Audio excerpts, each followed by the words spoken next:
யாரு நீங்க நல்லா இருக்கக்கூடாதுன்னு நெனைக்கிறாங்களோ, அவங்க நல்லா இருக்கக்கூடாது. என்ன இப்படி சொல்றேன்னு பார்க்குறீங்களா?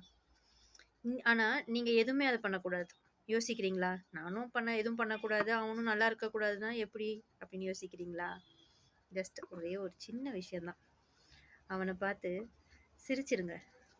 சந்தோஷமா இருக்கேன் அப்படிங்கிறத அவன் முன்னாடி காட்டுங்க. ஏன்னா நீங்க நல்லா இருக்கக்கூடாதுன்னு நெனைக்கிறான் பார்த்தீங்களா?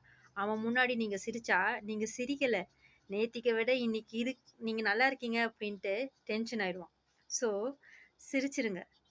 தனியா கூட ரூம் போட்டு கூட அழுதுருங்க. ஐயய்யோ! இப்படி ஆயிடுச்சேன்ட்டு. ஆனா அவன் முன்னாடி அழுது அவனுக்கு அந்த சந்தோஷத்த குடுத்துறாதீங்க. அதனால யார் நம்ம நல்லா இருக்கக்கூடாதுன்னு நெனைக்கிறாங்களோ, அவங்க முன்னாடி நான் சந்தோஷமா இருக்கேன்னு சொல்லி கெத்தா வாய் விட்டு, மனசு விட்டு சிரிச்சிருங்க. கூப்ட்டு கூட ஃபோன் பண்ணி வெறியேத்துங்க. நான் நல்லா இருக்கேன். என்ன பண்ணலாம்? எங்க போலாம்? அப்டின்ட்டு ஜாலியா பேசுங்க. அவன் அதிலேயே காலி.